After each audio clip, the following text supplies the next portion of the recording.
Delimitation ఎలా చేయాలనే అంశంపై ఇంతవరకు ఏ చర్చ జరగలేదని స్పష్టం చేశారు కేంద్ర మంత్రి కిషన్ రెడ్డి. అసలు ఈ వ్యవహారంపై తమిళనాడు సీఎం కావాలనే రాజకీయం చేస్తున్నారని ఆరోపించారు ఆయన. శనివారం జరిగిన సమావేశమంతా కూడా దురుద్దేశంతో జరిగిందంటూ మండిపడ్డారు.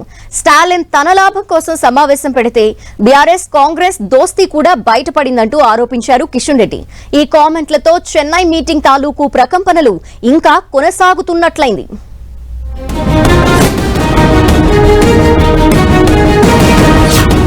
డీలిమిటేషన్ కార్యక్రమం 25 ఏళ్ల పాటు వాయిదా వేయాలి. చెన్నైలో స్టాలిన్ సమావేశం డిమాండ్.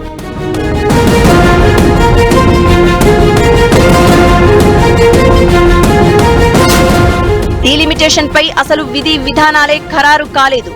కౌంటర్ ఇస్తోన్న బీజేపీ. కాంగ్రెస్ బీఆర్ఎస్ ఒకటేనంటూ బీజేపీ ఫైర్. చెన్నైలో తమిళనాడు ముఖ్యమంత్రి స్టాలిన్ నిర్వహించిన సమావేశం పూర్తిగా రాజకీయంతో నిండి ఉన్నదంటూ కేంద్ర మంత్రి కిషన్ రెడ్డి ఆరోపించారు. అసలు డీలిమిటేషన్ ఏ లెక్కన చేయాలనే అంశంపై ఇంతవరకు నిర్ణయమే తీసుకోలేదని, జనాభా లెక్కలే తీయలేదని, అలాంటప్పుడు అన్యాయం జరిగిపోతుందంటూ ఆరోపించడం తగదన్నారాయన.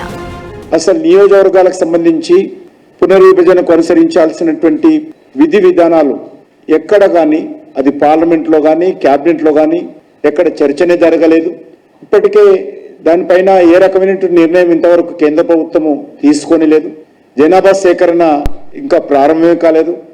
మరి ఈ యొక్క అవకాశవాద పార్టీలన్నీ కూడా దక్షిణాదికి అన్యాయం జరుగుతుందని ఈరోజు ఒక తప్పుడు ప్రచారము, బురద జల్లేటువంటి ప్రచారం చేస్తా ఉన్నారు. ఒక దిగజారుడు రాజకీయాలకు తెరలేపెట్టే ప్రయత్నం చేస్తా ఉన్నారు.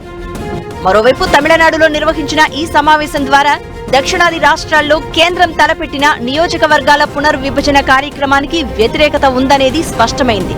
ఎవరెవరు ఈ కార్యక్రమానికి హాజరయ్యారు, అవ్వలేదు అనేది పక్కన పెడితే డీలిమిటేషన్ ప్రాతిపదికగా కొన్నాళ్లు రాజకీయాలు నడుస్తాయనేది సుస్పష్టం.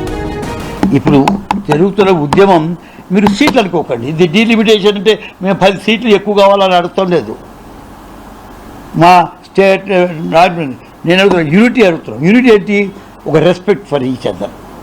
మనం ఎప్పుడూ ఒక్కటి లేవు. బీజేపీ అసలు డీలిమిటేషన్ ప్రక్రియ మొదలు పెట్టలేదని, దానికి ఏ బేస్ తీసుకుంటారు అనేది కూడా ఇంకా డిసైడ్ చేయలేదని వాదిస్తోంది. దక్షిణాది రాష్ట్రాలకు ఒక్క సీటు కూడా తగ్గదని చెప్తోంది.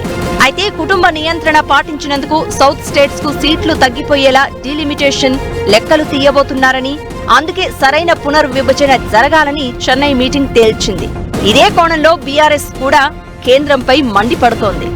కేంద్ర ప్రభుత్వం ఏమంటున్నది? ఎక్కడెక్కడైతే జనాభా తగ్గిందో అక్కడక్కడ ఎంపీ సీట్లు తగ్గిస్తా అంటది. ఎక్కడెక్కడైతే ఎవడైతే నీ మాట వినకుండా పిల్లలు కనుకోవడం వేయండో, ఎక్కడెక్కడైతే జనాభా పెరిగిందో, ఉత్తరప్రదేశ్లో, బీహార్లో, మధ్యప్రదేశ్లో, రాజస్థాన్లో వాళ్ళు జనం ఎక్కువ ఉన్నారు కాబట్టి ఎంపీ సీట్లు ఎక్కువ చేస్తా, మీరు తగ్గినారు కాబట్టి మీకు తక్కువ చేస్తా అని చెప్పి మోడీ గారు ఇలా మన మెడ మీద డీలిమిటేషన్ అనే కత్తి పెట్టబోతా ఉన్నాడు. అందుకే సమిష్టిగా కొట్లాడాలి. ఎందుకంటే వాళ్ళకి ఎరికే బీజేపీలో తెలంగాణలో వాళ్ళకి నూకలు జల్లాయి. మొత్తం మీద డీలిమిటేషన్ పై తమిళనాడు ముఖ్యమంత్రి నిర్వహించిన సమావేశం ప్రకంపనలు సృష్టిస్తూ ఉండగా, రాబోయే సమావేశం హైదరాబాద్ లోనే ఉండడంతో ఈ రగడ ఇంకా తారాస్థాయికి చేరే అవకాశం కనిపిస్తోంది.